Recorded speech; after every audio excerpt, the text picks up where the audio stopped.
Bonjour à toutes et à tous et bienvenue sur Bartolo Vidéo. La particularité du théâtre, c'est que c'est un art vivant avec lequel tout peut arriver.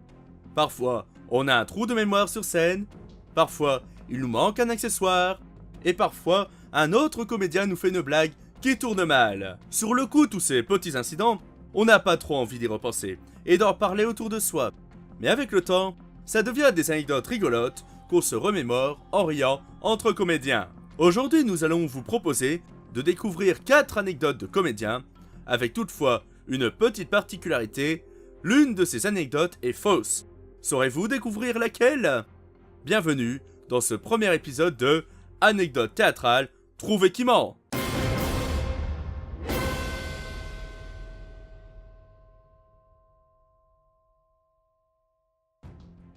Dans ce premier épisode, nous recevrons Bruno. Alors, quelques heures avant de jouer, j'ai proposé une brosse à une des comédiennes.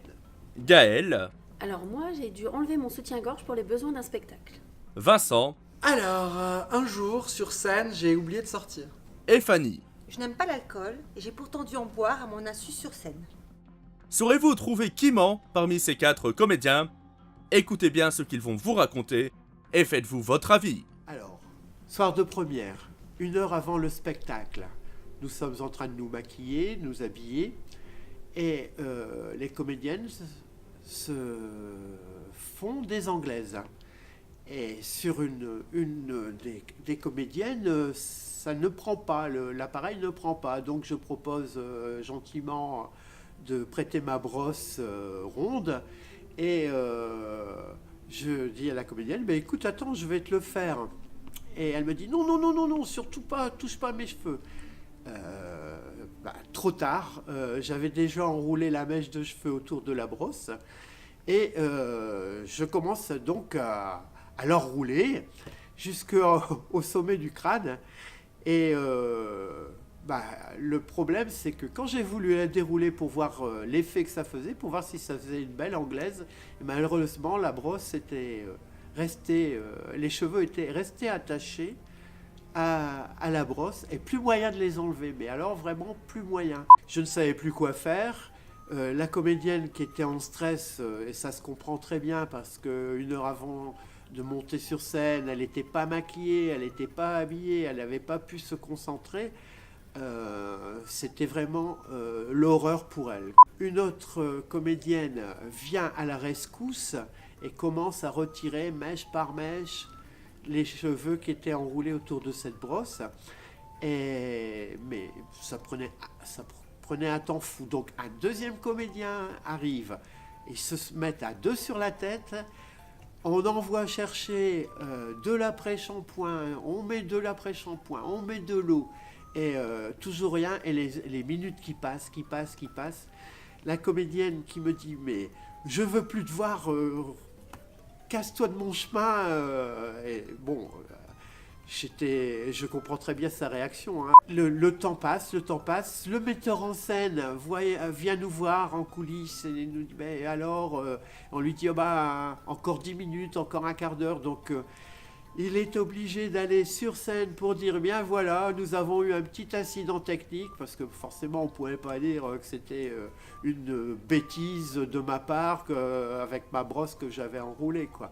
Réussi, mais après de très longues minutes, presque 1 heure, à enlever la dernière mèche de cheveux, et malheureusement il a fallu quand même couper un petit bout, donc je m'en excuse encore auprès de ma collègue.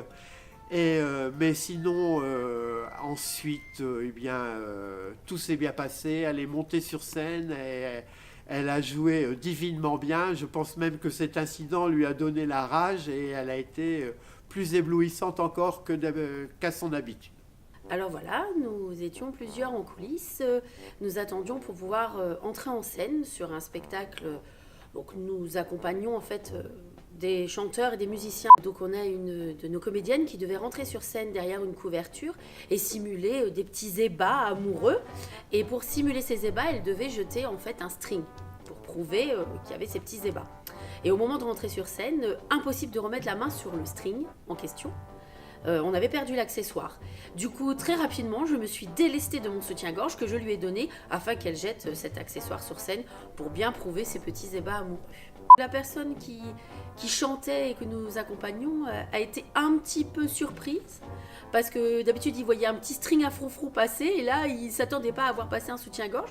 D'ailleurs il l'a ramassé, il l'a montré à tout le monde et il a dit ah bah d'habitude je vous assure que c'est pas ça qu'on m'envoie hein. Voilà. Alors voilà, moi un jour, j'ai oublié de sortir de scène. J'étais vraiment impardonnable étant donné que c'est une pièce que j'avais écrite hein, avec Thomas Petit. Et je jouais un rôle dedans parce qu'on manquait de comédiens et qu'il fallait dépanner. Et du coup, j'ai pris un rôle. Et lors d'une représentation, j'ai oublié de sortir. En fait, je suis resté sur scène. Et mes camarades se sont mis à me regarder. Et comment dire, c'était gênant. Je me suis dit, bah mince, Vincent, t'as oublié une réplique. Qu'est-ce qui se passe Et ben, c'était pas une réplique que j'avais oubliée, c'était ma sortie. Je suis resté planté là pendant 3 bonnes minutes. Et le problème, c'est qu'une fois qu'on est resté, il faut sortir. Et comment on sort? On peut pas juste sortir la queue entre les jambes en mode bon bah oups j'ai oublié. Bah non, il faut une bonne raison de sortir. Et donc du coup j'ai dû faire semblant d'avoir affaire ailleurs pour sortir de scène. Aujourd'hui encore on m'en parle. Ah Vincent, oublie pas de partir. C'est très drôle. C'est très très drôle les copains, merci beaucoup. Alors à peu près il y a 8-9 ans, on jouait un cabaret spectacle, donc plusieurs sketchs enchaînés. Plusieurs fois pendant le sketch, je remplissais mon verre et je buvais. Donc pendant les 3 soirs où on jouait, les 2 premiers soirs on a mis de l'asti dans une bouteille, ce qui me convenait parfaitement parce que je n'aime pas l'alcool, très peu. Et le 3e jour, le dimanche, je ne sais pas qui, peut-être que la personne va se dénoncer bientôt, m'a mis du véritable whisky dans la bouteille. Et quand j'ai mis l'alcool dans le verre pour le boire cul sec, je me suis rendu compte au niveau de la bouche que ça sentait vraiment le whisky. Et donc j'ai bu plusieurs verres cul sec parce que ça faisait partie du sketch et que j'avais pas le choix.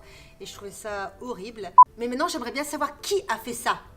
Alors ça y est, savez-vous qui ment entre Bruno, Gaël, Vincent et Fanny? Un sondage s'affiche en haut à droite de votre écran. D'après vous, qui est le menteur?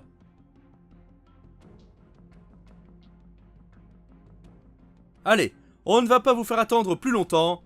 Voici la réponse. Cette anecdote est vraie. Cette anecdote est vraie. Eh bien, je certifie que cette anecdote est vraie, car elle s'est passée il y a quelques jours. Cette anecdote est fausse. J'aurais jamais fait une erreur aussi bête. Alors, vous aviez bon? Dites-nous en commentaire si vous aviez trouvé et si ce concept vous plaît. Et si c'est le cas, nous ferons d'autres épisodes. Et en attendant, n'hésitez pas à vous abonner et à cliquer sur la cloche. Et si cette vidéo vous a plu, partagez-la auprès de vos contacts. Bonne journée à tous et à très bientôt sur Bartolo Vidéo.